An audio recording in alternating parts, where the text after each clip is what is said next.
सत्यराम। माही मीठा हेत कर, ऊपर कड़वा राख, सदगुरु शिष्य को सीख दे, सब साधुओं की साख।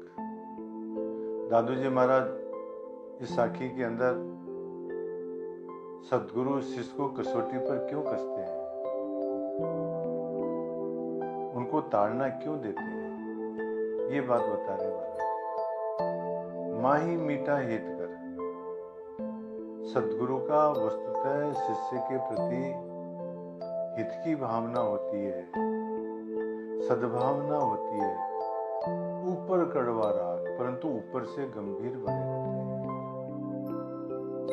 ऊपर से कठोर दिखाई देते हैं। माही मीठा हेत कर, ऊपर कड़वा राग, सदगुरु शिष्य को सीख दे। सदगुरु इस प्रकार से शिष्य को सीख देते हैं। यह साधु जन की साख, साधु लोग इस प्रकार से करते हैं। महाराज रज्जब जी महाराज भी कहते हैं, सेवक कुंभ कुमार गुरु, घड़ घड़ काढ़े खोट, रज्जब माही सहाय कर, तो बाहर दे चोट। सेवक जिस प्रकार से कुंभकार कुमार घड़े का जो निर्माण करता है तो ऊपर से चोट लगाता है, परंतु अंदर हाथ भी रखता है कि कहीं पर ये नहीं कि वो घड़ा टूट ही जाए। सेवक कुंभ कुमार गुरु, घड़ घड़ काढ़े कोट, और उसमें जो खोट होता है, कहीं पर टेढ़ा हो जाता है, कहीं पर कोई कंकर आ जाता है, तो उसको वो निकालता है महाराज। रज्जब माही सहाय का, रज्जब जी कहते हैं जिस प्रकार से कुंभकार अंदर से हाथ रखता है, इसी प्रकार से गुरु भी उसकी हित की भावना रखता है। तो बाहर दे चोट, बाहर से कसौटी देता है, दुर्भावना नहीं है महाराज। एक गीताजी का उदाहरण आता है महाराज। एक को जिज्ञासु गीताजी के पास में 12 साल से रह रहा था। गीताजी की पत्नी ने कहा कि महाराज जी आपके पास 12 वर्ष से रह रहा है, इसको गुरु मंत्र दो। तो पत्नी के कहने से गीताजी तैयार हो गए। सर्दियों का टाइम था। गीताजी ने शिष्य को बुलाया और कहा कि जाओ एक घड़ा पानी का भर के लेके आओ। गुरुजी की आज्ञा से वो पानी लेकर के आया। पैसा भी नहीं दिया घड़े का, कहीं से मांग करके लेके आया। जब लेके आया तो कहा कि महाराज लिए है वो पानी। तो गीताजी ने पूछा कि कौन सी कुएं से लेके आए हो? कि महाराज अमुक कुएं से लेके आया हूं। तो गीताजी ने डंडा लेकर के उसके माथे के ऊपर ही फोड़ दिया उसको, कि मैंने उस कुएं के लिए पानी लाने के लिए नहीं कहा था, चलो जाओ दूसरी कुएं से लेके आओ। फिर दोबारा गया, पानी लेके आया कि महाराज ले आया हूं।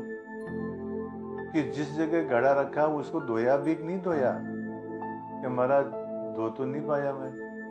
फिर कुंभ को घड़े को माथे पर ही फोड़ दिया, जाओ फिर दोबारा लेके आओ।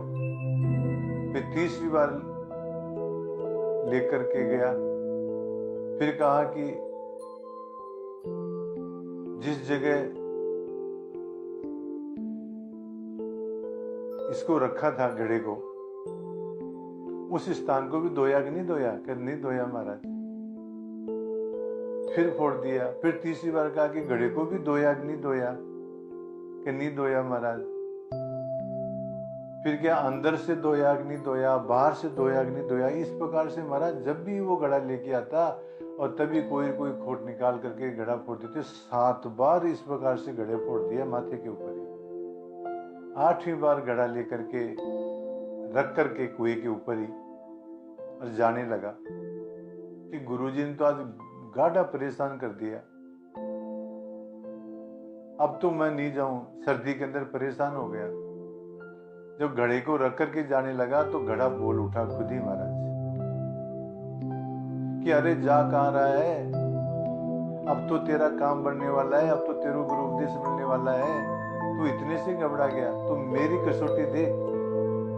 तो शिष्य ने पूछा कि तुम्हारी क्या कसौटी है। उसने कहा कि देखो, पहले खान के अंदर मेरे को फाड़े से खोदा जाता है, फिर गधे के ऊपर मेरे को डाला जाता है, फिर गांव में से निकाला जाता है, फिर घर जाकर के मोगरियों के द्वारा मेरे को कूटा जाता है, फिर पानी के अंदर गलाया जाता है, फिर पैरों से रौंदा जाता है, फिर चाक के ऊपर चढ़ाया जाता है, फिर मेरे पर थप्पी लगाई जाती है, फिर मेरा गला काटा जाता है, फिर मेरे को आग के अंदर जलाया जाता है, फिर मेरे को ग्राहक जो है अपने हाथ से बजा बजा करके देखता है, और फिर जा करके और मैं सिर के ऊपर बैठता हूँ। महाराज इतनी कसौटी सहन करता हूँ, तब मेरे को सिर के ऊपर रखते हैं।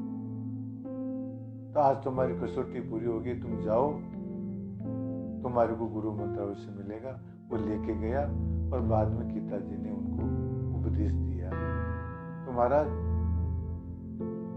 गुरु शिष्य की परीक्षा भी लेते हैं धैर्य की, इसमें कितनी सहनशीलता है, कितना धैर्य है। जो मानवीय जो गुण है उनका विकास करते हैं महाराज कसौटी के माध्यम से, और जो अवगुण है उनको दूर करते हैं। इस कारण से जो है सदगुरु शिष्य को कसौटी देते हैं। ये बात इस आके बताई गई। सत्य राम।